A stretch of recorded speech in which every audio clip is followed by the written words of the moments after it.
So let's go through some of these, and the class slides also contain more information in the notes if you want to review them further.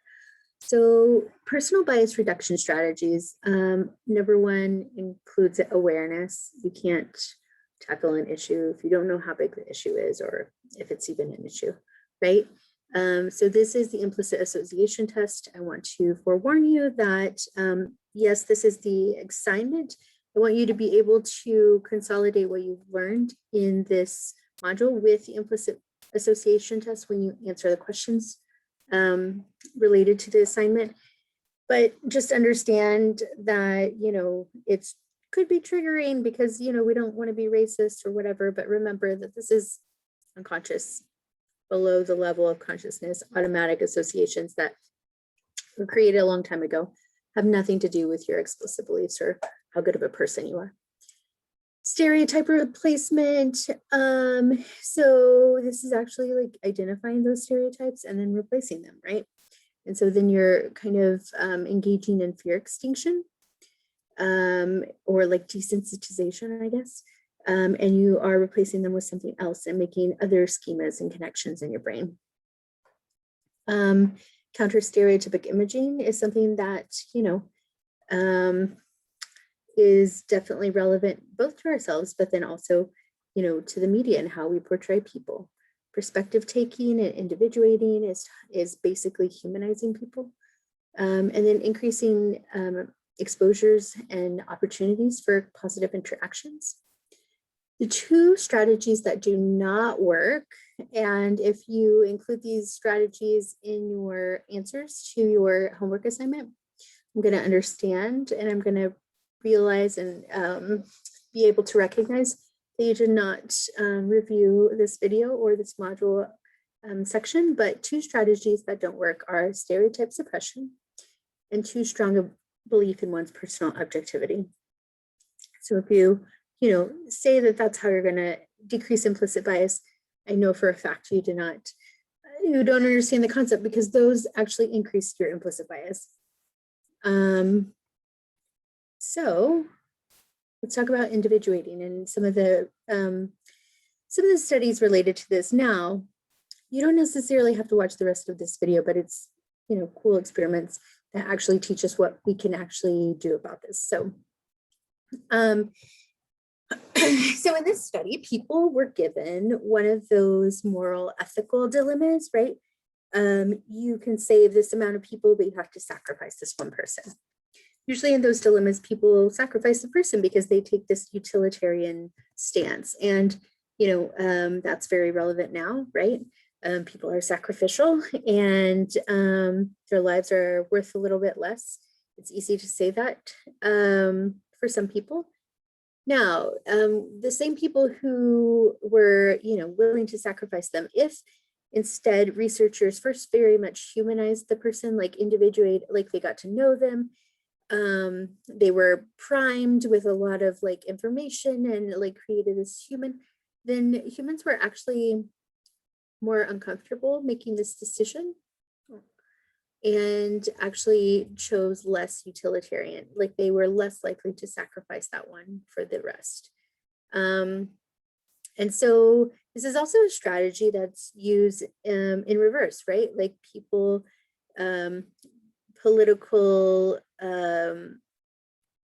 politicians, they dehumanize people because then we don't really have an emotional reaction whenever we treat them poorly. The language that we use, like saying illegal, excuses like human rights abuse because like then we have no empathy towards them.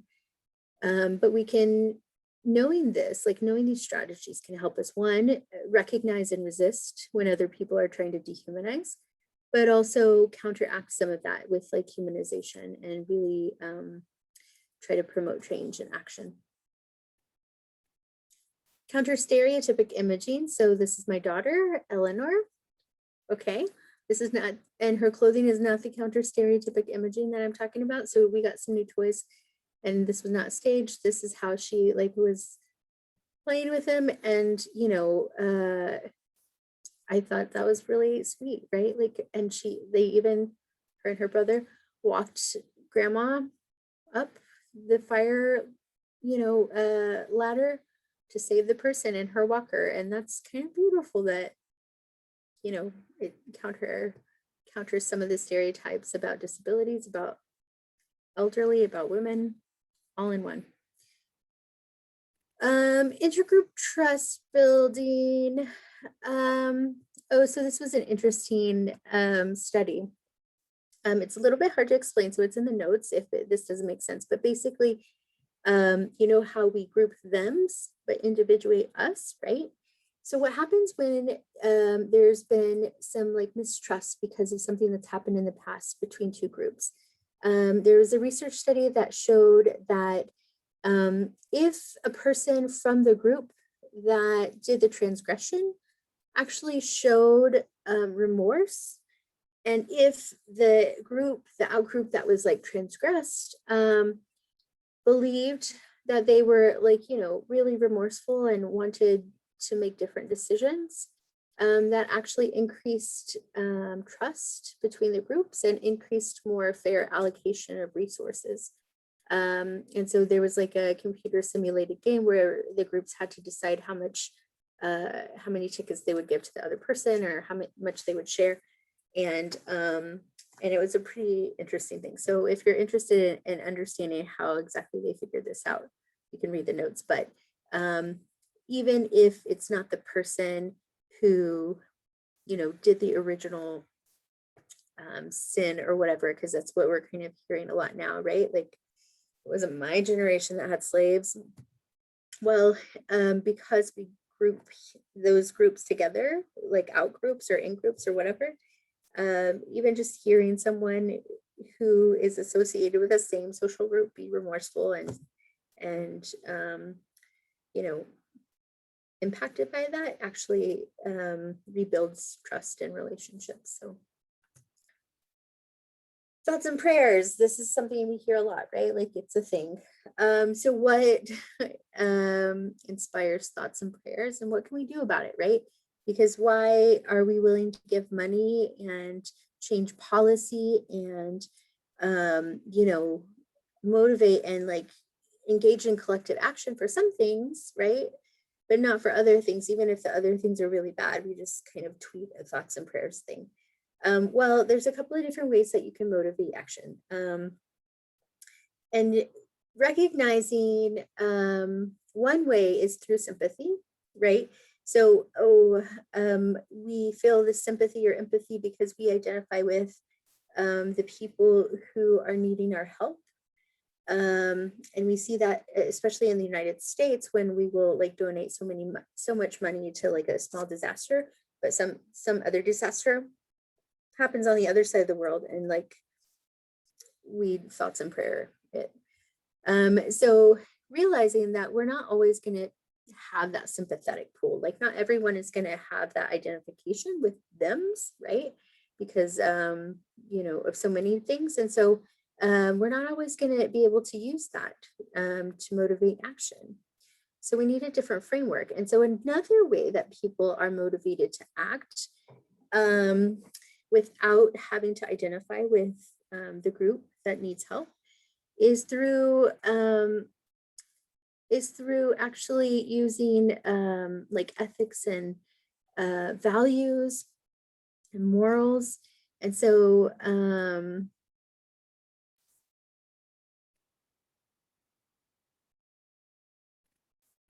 this is really about like, oh, this is not like us, like this is what one characteristic of our in-group is that we value justice, and we value giving people a chance and opportunity.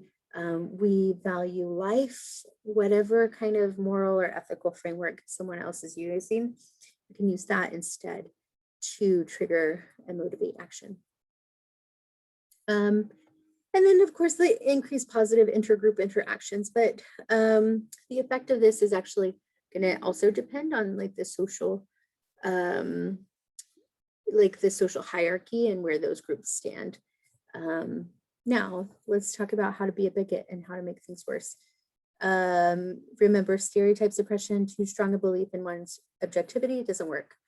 Also, cognitive stressors really negatively impact our ability to challenge our own implicit bias. Like it actually increases our implicit bias. It increases our assumptions. It increases our emotional reactivity to other people based on our, negative or like inaccurate assumptions about how they're responding to us based on like, the tone of their voice or their like facial expression or whatever. Like we overreact in often in negative ways. And so this has been shown when like physicians who have a particularly stressful shift in the ER, increase their pro-white implicit bias.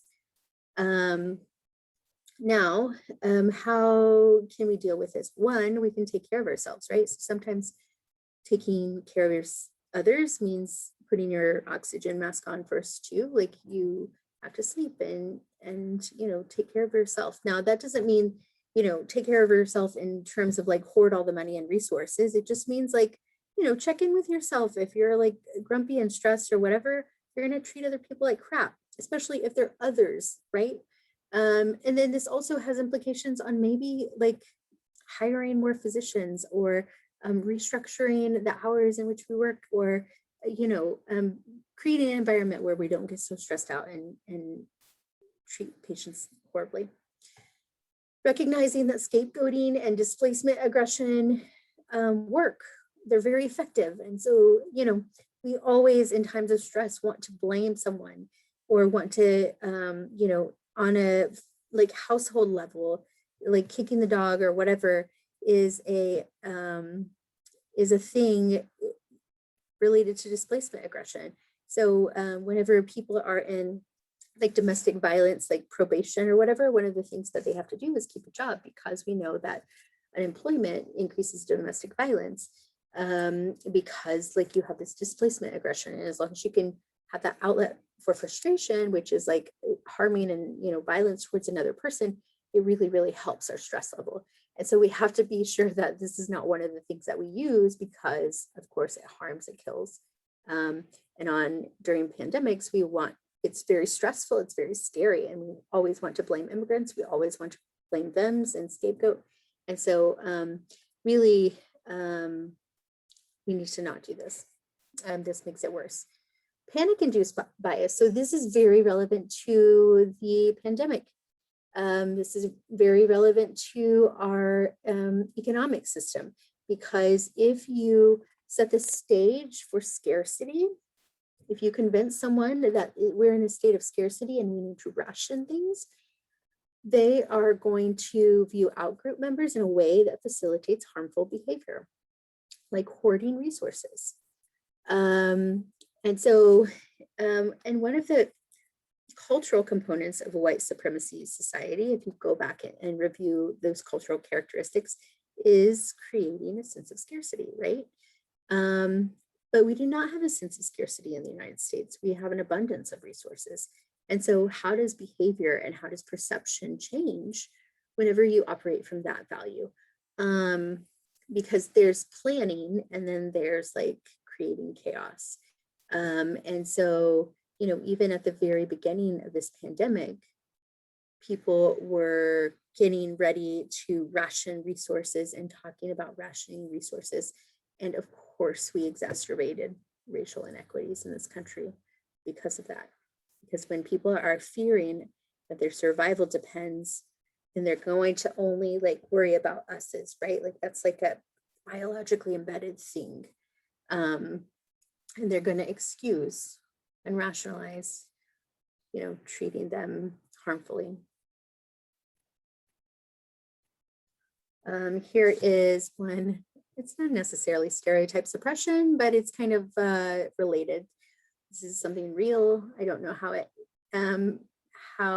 it concluded, but this was a hospital who was going to, host a diversity panel. And if we look close, majority minority means perspective of inclusion. Okay, cool. Not to say that, everyone's voice isn't like valuable and we need input from all the places, but when we're talking about diversity and exclusion and minority, we're not talking about numbers necessarily, we're talking because people of color are not the minority in the world, right? We're talking about like rationing of power. And if assume that you already know everything, that you don't really have stereotypes, that like you're just not going to see all of those power imbalances and classes and like reality, then you're going to make stupid mistakes like this, like publicizing a diversity talk. And so the interesting part is that they missed 79% of women at this institution, 21% of men. Okay, sure, you're in the like numerical minority. What's that like? Look at the titles of the panelists, the male panelists. Why would all of the managerial senior positions be held by men in a minority? Because they have the majority power, right? Like totally ridiculous. And too strong a belief in one's personal objectivity or denial. Oh, this is so incredibly embarrassing. So this was a post from the Journal of American Medical Association, very prominent journal, and a couple of the editors who, were pretty big deals. And so the tweet, no physician is racist, so how can there be structural racism in healthcare? And note the date, which was this month, and ridiculous. And so basically what they did was argue that because the term racism is so triggering for white people, we shouldn't talk about it like that anymore. And so basically, don't talk about racism, just upholds like a white supremacist system. We also can't be colorblind, right? Because equal treatment exacerbates inequities because we're not all starting from an equal spot. So equity or equitable access, equitable interventions don't mean equality. It doesn't mean that, okay, let's just give everyone the same thing, because everyone doesn't need the same thing. Kind of like what you saw with the resiliency activity, the little animated game. You have to really consider what people need and meet them where they're at. And that might be diverting more resources to the people who have been structurally, systemically, institutionally, historically oppressed and marginalized. And so one way that this has been showing up is really in the algorithms in tech, in health tech. And so I think this might have even been Kaiser, but one of the health systems created this algorithm that didn't even use race as a component. So race wasn't even in the algorithm, totally colorblind, right? And it was designed to help identify the patients who needed a higher level of care, like help, like case management, social support, whatever, just to manage their more complex illness. So the way that they determined who has a complex illness was by the healthcare utilization and the cost incurred by the person. So obviously, if they were more expensive, if they were coming to the doctor more often, that meant that they probably had a more complex condition and they need more intensive case management and resources and, a diversion of that. And so I think the goal and the intention was equity. And guess what? We're just going to make it, colorblind. We're not even going to put race into the equation. But it turns out that this was actually exacerbating inequities because it was diverting all of those resources to healthier white patients and away from, the more complex Black patients who really needed it. And the reason was because there's much more that goes into like utilization and expense than just sickness. Because if you have paid time off, of course you can go to the doctor more. Or if you're worried about every little thing and, able to access, the medicines or whatever, like that, there might be a racial bias to that. And so because the data that was being analyzed was already biased, you can't just put a non-biased algorithm in it. That doesn't, you have to adjust for that. So it doesn't work. And so, people who are interested in health tech, like this is a hot topic. And it turns out that, like, you know, luckily, whenever somebody brought this up and pointed this out, the EMR did not just deny it and shut it down and suppress it. They actually went back in and it fixed it. And whenever they did that, well, whenever they were analyzing it, like the percentage of Black patients who should have been enrolled in this program jumped from 17% to like almost 50%. That's a huge amount of patients that were lost, you know, due to this like colorblind situation. So if anyone is interested in this, like there is, you know, Coded Gaze. I can't remember, Artificial Justice League or something. And they are working on how there is bias and, you know, oppression within tech, health tech specifically. For researchers, we need to really like focus on racism, not race. It just, you know, reinforces the bias too much if you don't explicitly state it. And even when you do, it doesn't necessarily always work, but we need to start saying what we mean, because if not, it just reinforces the schemas we already assume. And so, you know, these are two good quotes to remember. The only thing that should come after "I'm not racist, but racism is so ingrained in my society and culture that on some level, I definitely am. I need to do my part to destroy the system of oppression that people like me have created and benefit from on the daily." And then the other is really talking to, you know, this kind of white supremacist value of perfectionism, right? And of course, some of you guys know how that feels and the anxiety from messing up, right? But you're going to mess up. That's okay. Hopefully you don't peak in college. And the beauty of anti-racism is that you don't have to pretend to be free of racism to be anti-racist. That's actually like contradictory, right? Anti-racism is the commitment to fight racism wherever you find it, including in yourself. And that's the only way forward. So hopefully that helps explain some more complex concepts, and hopefully you learned the biological basis of all of this.